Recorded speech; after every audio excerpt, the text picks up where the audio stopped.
All right, welcome everybody. Just want to give everybody a second to come in. It takes a second for Zoom to get fired up, so just give everybody a second there.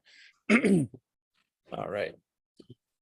So, good morning. My name is Dave Grau. I am the Executive Director of Marketing for Dreamscape, and I'd like to welcome you to our fourth, if you can believe it, Senior Living Ask Day. So, ASK, ASK, stands for Aging Services Knowledge, and that's the mission of our little virtual conference that isn't so little anymore. Over these next 3 mornings, we're going to hear from 17 experts in their field, solution leaders in the senior living industry. The goal of these presentations is to be fast, focused, and most importantly, actionable for you. The presentations you're going to hear over the next 3 days are handpicked to help those of us, specifically in marketing, sales, and operations, make our jobs easier and our communities better. Half the battle in roles like ours is knowing what tools are available to you and creating a plan to use them. So before we get started, that's a little about the conference, but I'd like to introduce you to my co-host this year, my colleague, and our Director of Senior Living Marketing Strategy, Larry Williams. So welcome, Larry. Dave, good to be here. Morning. So as we get started, a few technical things. If you have questions for our presenter, you can put them in the Q&A. If you have questions for us, you can just put them in the chat. We have people, Jillian is backstage. She can help answer your questions. And there we go. So Larry, anything you want to say as we get started here before we have introduce our first guest? I'm excited about George's presentation. Real quickly, just want to say to all the people in Florida, we're thinking about you as Hurricane Idalia is approaching. We actually had one of our presenters not be able to join us this afternoon because his focus needs to be with his community. And again, our thoughts and prayers are with the good people of Florida. And like you said, Dave, just excited for this 3-day group of presentations, and looking forward to what everybody has to say. Yeah, absolutely. And thank you for that. It's it's an important thing to mention, and it's kind of come up out of nowhere, but yeah, our thoughts are with everybody in Florida this morning. So as we get started, I don't want to take too much time here. So each year when we do this, we like to we start each event with a presenter who can speak to the larger picture in senior living. And this morning, I can't think of anyone more qualified to do so than the founder, publisher, and executive vice president of Aging Media and Senior Housing News. Welcome, George Yedinak. Thanks, Dave. Thanks, Larry. Yeah. It's great to be here, and I appreciate the invitation and the flattering comments. It's been a great success over the last 12, 13 years with Senior Housing News, and we have lots more to go. So very excited to present today. And absolutely, yeah, we Dreamscape in particular has we've been working closely with Senior Housing News over our 3 years in senior living, and it's been great. And most recently, we worked on the senior housing marketer survey together, which has been great. So we really thank Aging Media, and that's really where we saw having you present this morning is just you're the perfect person to kick this off. So. Thank you.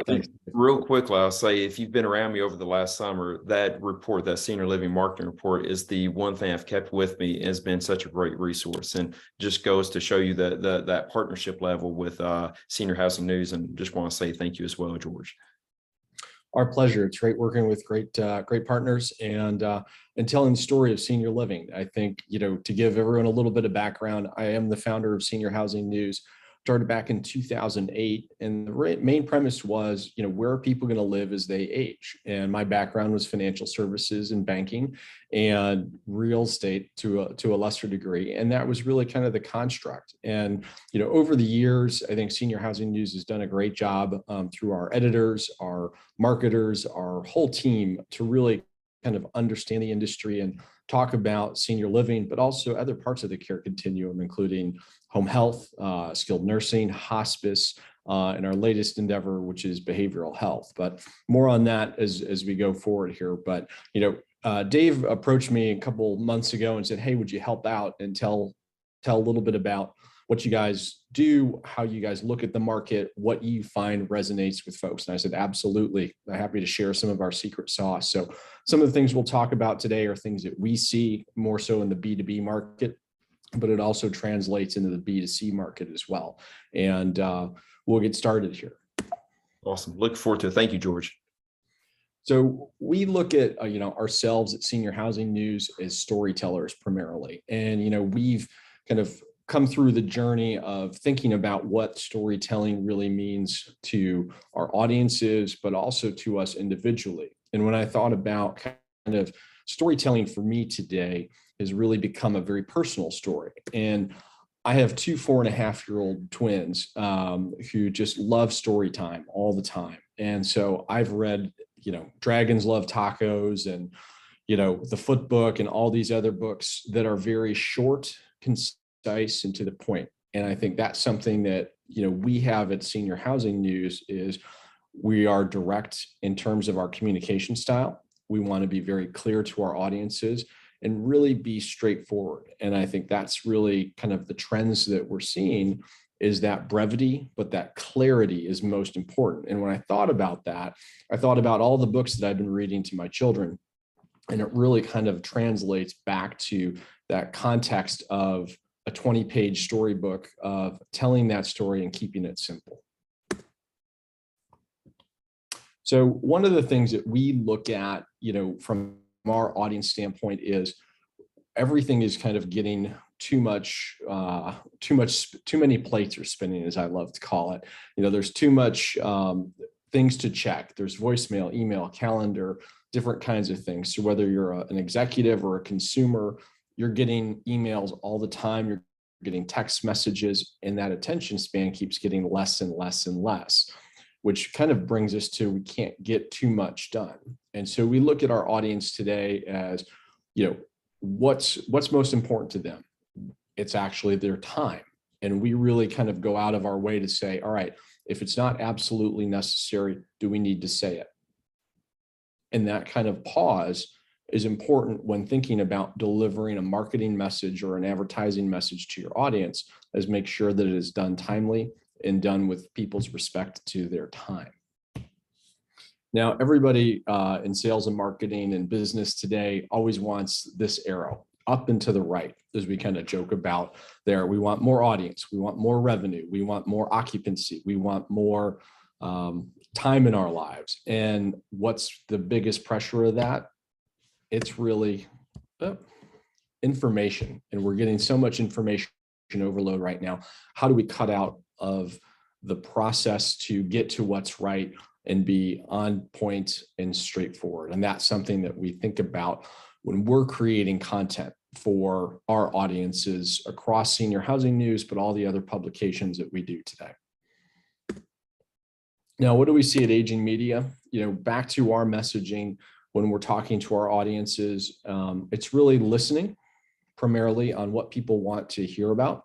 We write from the provider's point of view. So we really look at when an operator wakes up every morning, what do they want to hear about? What is going to give them some knowledge or information that's going to help start their day? And I think back to when I was writing with Senior Housing News back in 2009, it kind of makes me blush and be a little embarrassed. It was, what can I do to provide value to an executive in our daily email that comes out every morning? If I get you to click on one of 2 or 3 stories, I kind of win. And that was kind of how we looked at it from a kind of a gamification standpoint, is if I got you to click and I got you to read at least half the article, I won the day and I provided value to you. So that was part of our audience development strategy, was looking at what people were really clicking on and being very specific about where they're clicking and why they're clicking. So not necessarily throwing lots of content, but being very precise. One of the things that we talk about a lot, and I think this resonates not only with the B2B audience, but the B2C audience, is, raise your level of branding and awareness. We always call it, we want to punch above our weight level, like we're a prize fighter. So, if I'm a middleweight, I want to be in the heavyweight division. And what's the best way to do that from a branding and marketing standpoint is take some more time, take some more dollars, and invest that into your brand and the collateral and materials that are there. That will set you apart substantially. And we found that especially true on digital media when it comes to that. So we take a lot of extra time to not only go through the creative iteration process, but also the refinement process, and really focus on kind of raising the bar in terms of where we're at. And that's been part of our secret to our success. So today, Senior Housing News and Aging Media are about 40 people. And, we have people come to us and say, oh my gosh, that's all the folks you have. And we're lean and mean, but, at the end of the day, we invest in that quality of the brand and the design aspects of everything that we do. Now, one of the favorite kind of conversations that we have at Senior Housing News and Aging Media is, what's the right length? How long is too long? And I think over time that has changed over the years. I think years ago, we used to look at a white paper of anywhere from 1,500 to 2,000 words was kind of the standard, what we aspired to work with our clients to do. And what we found that is actually that's about 50% of what it was 4 or 5 years ago. And now we're seeing it nearly 1,000 to 1,200 words. People's time becomes more and more precious the more information that's out there. So whether you're a provider, a sales professional, looking to kind of bring people into communities, looking to connect different parts to the care continuum, it's that time focus of, if you can say it in 10 words versus 20 words, do the 10 words and be precise. So typically when our writers are out there, and people ask us this all the time, our writers are typically writing a story about 600 to 800 words.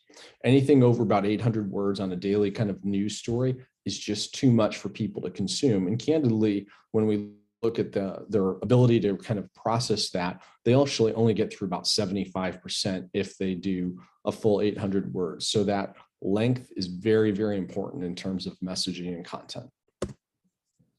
Talked about word count and minimalist correspondence. I think this is something that we found more and more precise as we've gone forward. Is I think we looked at email communication, and we did some statistics within our organization on what actually performs better. And the truth is, the shorter the message, the better. And we've also had to retrain some of our sales staff looking at that, because I think looking at it from I'll call it an English major or a grammar school level, is we all want to write, the intro, the body, the conclusion. Well, that's just not the way the world works today. So we actually have to untrain our folks from an English education standpoint to get down to the kind of the nitty gritty kind of text message, terse, staccato type of correspondence. So that way it's quick, snappy, and to the point. Now, that takes sometimes a few months to kind of get through people's heads, but we really have found that the shorter and clearer the message is, especially on email communications, the more likely people are going to respond, engage, and take action with whatever message you're putting in that message. So focus on that minimalist correspondence when looking at kind of creating content. One of the things that we actually track significantly, and I encourage you all to do this too, is look at people's amount of time they spend with your content and average time on site, and look at that from a historical standpoint with 1 or 2 pieces of content to start. And hopefully what you'll see is either a flat to slight decline. And really it's a focus of, what is that engagement time going to be there?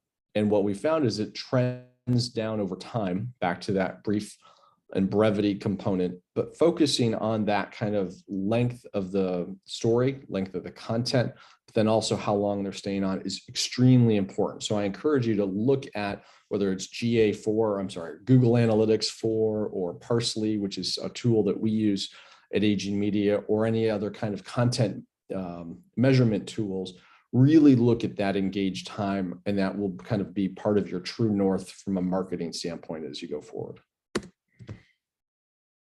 And I think one of the other components that we've talked a lot about, at least internally with our organization, is, people approach us all the time and they say, we'll cover this and cover that. Well, I looked over the last kind of 2 weeks, and we're averaging about 50 to 60 press releases that come in just on senior housing news today, a day. And if I kind of spin that forward across the other 5 or 6 publications, we're in the hundreds. And so there's just this constant kind of barrage of information. People say, well, why don't you just post a press release? And what we found is people really want that authentic voice. They want us to tell the story that operators want to hear. So we go through great lengths to focus on longer feature content to really kind of continue to build that steady engagement over time. So think about it from that lens of looking at longer content that is kind of more a little bit evergreen, but not too evergreen. And the reason being is ChatGPT. As ChatGPT and things learn about more evergreen content, we as our organization look at that as a threat. And so what we look at as kind of hopefully future-proofing some of our business is focusing on very timely, specific, deep content that not necessarily is going to be replaced by AI or what other variant is out there. So think about that when people are saying create lots of evergreen content or more content is better. We are actually kind of skewing to the opposite end of that spectrum. There's questions, some in the chat box, and happy to answer those here as we go forward. But if you do have questions for me, I will answer a few towards the end. One of the things that we talk a lot about at AG Media, I'm not going to go through each one of these, is the audience development component. And I think that's something, whether you're a B2C company or a B2B company, is know your audience. What do they want to hear and why are they there? And I think that's something that we think about quite a bit, of who that persona is that we're writing for. Who are we writing for? Operators. What's going to make their jobs better? What's going to make their day better? If it doesn't fall into one of those two categories, it kind of becomes 5th, 6th, or 7th priority on the top 10 list of things to do. And I think that's really what we think about when we do webinars, when we even do social media. Like, why is this important? Why do you need to engage with this content? And if you can answer that question, besides the fact that you need more leads, more occupancy, more revenue, think about it in that lens and really kind of focus back and take yourself out of the equation and be almost impartial in looking at that audience development component. And that's kind of what we train our marketers to do. It's hard for them to do because they just want to get product out the door, as I'll call it. But we really challenge them to stop and think about what that result is they're trying to achieve with the short bits of context as well as design to get them to engage in content. I think one of the other components besides the quality of content is where do they want to connect with. And I think there's lots of studies out there that talk about the different channels and different things that work for all types of organizations. But I think you've kind of got to know yourself before you can really become an expert. And I can talk to you about our experience where our audience really connects primarily on LinkedIn. If I look at our social media traffic, and everyone wants to talk about social media and God forbid TikTok, we're not on TikTok, not going to be on TikTok anytime soon, but 95% of our traffic comes from LinkedIn. And so we've actually taken some time to do some audience development focus around Facebook and LinkedIn. And that's really not our core market. And so what we've done is actually decreased investment in certain areas of social, almost to the point of not doing it, to really lean into our core audience and where they want to be. I think another area that everyone likes to talk about is video. And we've spent a lot of time and a lot of money on video. And for our audience, they just don't have the time to sit and watch even a 2 or 3 minute video because they're busy. They want to get their job done. They want to do a good job, and they probably want to go home and spend time with their families. So our B2B audience is not heavily engaged in video today. And we continue to test and try and go back and forth, but we still haven't seen that uptick in engagement for video for us. Now, that may not work, or that may be true in other scenarios and things like that, but that's an area that when I talk to people, they say, oh my gosh, you guys don't do video? And the answer is we don't, just because we're not what our audience is asking for. And the last thing here is, I think, consistency. And I think that's something that we work with our writers on.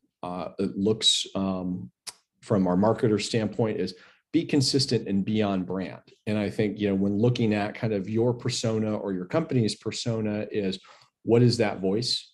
What is that kind of messaging? And looking at it from a consistency standpoint. So for example, I typically post one of our stories with some commentary across LinkedIn once a day. across everything that we do at Aging Media on my personal account. And it's very what I'll call on brand for our business, but also on brand for me. So I don't typically post anything too personal or anything kind of related to kind of trends and different things like that. So be consistent, be on trend, but be authentic. And I think that's something that we'll talk about here in a second. Now, one of the things that we talk a lot about with Aging Media is, where do you want to be targeted? Where do you want your distribution to be? So people come to us a lot of the time and say, I want to be everywhere across all of our brands. And I say, whoa, whoa, whoa. That might be aspirational, but today you need to be in one or two particular places. So where do you really want to be? So we're going to play a quick game of 3 truths and a lie. And thinking about it from that standpoint and looking at it is, these are the 4 comments. And what's not true, at least in the lens of Aging Media? Well, the actual truth is, or I should say the lie is, I want as many leads as possible. We look at the terms of our business today, and we need clean data. We want partners who are going to help us. So whether that's design firms, whether that's marketing firms, whether that's data firms, those are the people that make us take our success and elevate it and help us think better and smarter and faster. So I always encourage folks when they say, oh, I can do it all myself. You can, but it's really important to leverage partnerships that you have and other tools that are out there to go faster. And the last one is, quality is more important with quantity. And I think that gets back to our content strategy of being focused and being timely as part of that. And I think the last thing I'm going to leave everybody with here is a homework assignment and a little bit on what we look at the future. And the future that we see is heavily invested in a thing called first party data. And if you've got first party data and you're working with it today, bravo to you. You are on the right path and on the right track. But we think the power of first party data is something that is undeniable and is just going to get more valuable over time. So if you don't know what first party data is, you can feel free to message me on LinkedIn. I'll give you some links. You can ask Dave and Larry and the team at Dreamscape, but this is an area of focus for not only our organization, but I think as the marketing continues to evolve, it's something that everybody should take a peek at. So Larry, Dave, I think I did 20 minutes. You did. That was perfect. I'm not sure exactly where to start there. I think, from the marketer's standpoint, we always have that pressure to get it out the door and to drive the success into our sales team. But, I always come from that standpoint of brevity and communication, but also I really like the aspect of respecting people's time. And George, do you think that's chicken and the egg? It's like, has the amount of volume of stuff coming into us caused us to shut out and not read, not engage, read shorter things, want tweets as opposed to white papers? What's the causation here? Or are we just stuck in this cycle forever where everybody's attention span is just dumbing down to nothing? But at the same time, I like what that causes us to do. It causes us to get our value to be clear and brief and direct to people. So we are respecting their time. But I just wonder, when it comes to senior living community marketing, where, there's obviously they need big questions to answer, but they need quick facts, but they also need deep content as to making very important life decisions. So are we just stuck in this forever compressed? Is this a good thing or a bad thing? I think it's not good or bad. I think it's just the reality that we live in. And I think from a marketer standpoint, whether you're a community or whether you're a services provider, you want to look at the funnel. And I mean, you're going to have people at the top of the funnel that you're going to need to target and then work them down through the funnel. And that's going to be kind of different messaging at different sizes at different times. And I think that's something that's, probably a whole nother 10 sessions on marketing funnel strategies around that. And we look at that, but I think from a big picture level, I think that shortness and brevity is you're going to need to kind of use that as your hook and your bait to get people into the funnel. And then you as a marketer, or your organization as a marketer, have to be smart enough to figure out how to kind of lead them down the maze of that funnel. Yeah, Yeah. I like how in digital marketing, you're allowed to focus your efforts on where that individual is in that journey, that phase of the buying journey. I was going to get your thoughts on this, George. I've seen a lot of senior living communities focus more on their efforts on social media because you're able to tell a different story on social media because of the brevity that consists there. I was going to see if you had any thoughts there as you're trying to tell the resident story, the community stories, and even the staff member stories.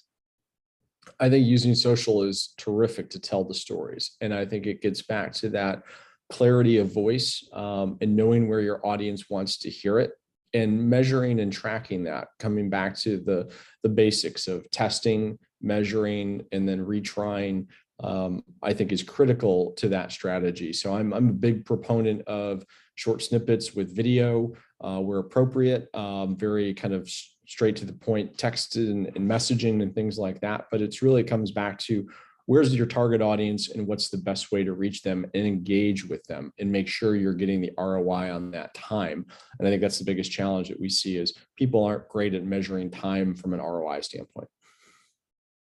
Yeah, I agree. I did like what you started off with and having young children and have those books and how meaningful those books are and telling a story. It can be difficult at times to kind of condense that message.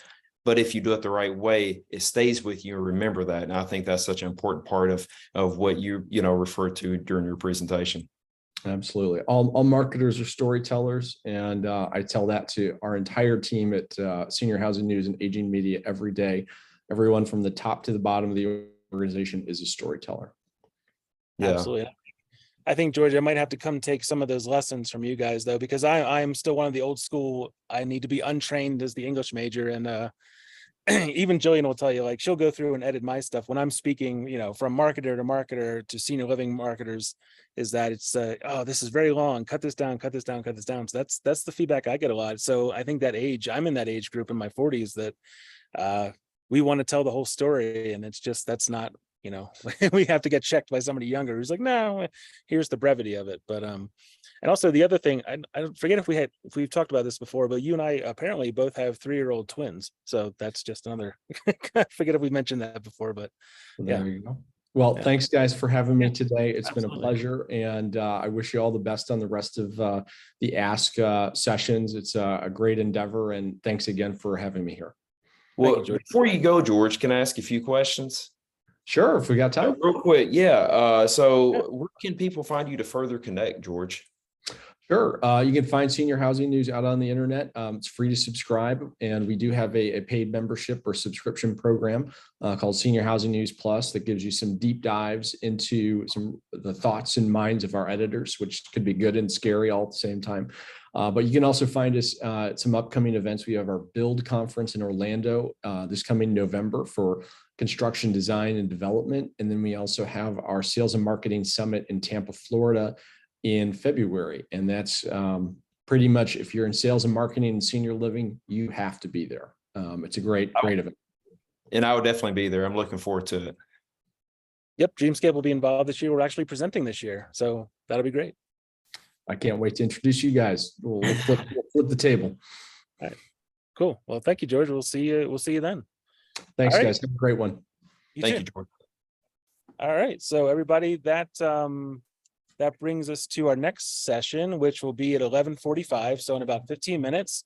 That's Wes Fuller, the CEO of Further. And speaking of improving lead quality over quantity, that is exactly what Wes is going to be talking about. So join us in about 15 minutes for machine learning, how to improve lead quality over quantity. Or quantity, excuse me. So we'll be back with Wes in a few minutes. So we'll see you then.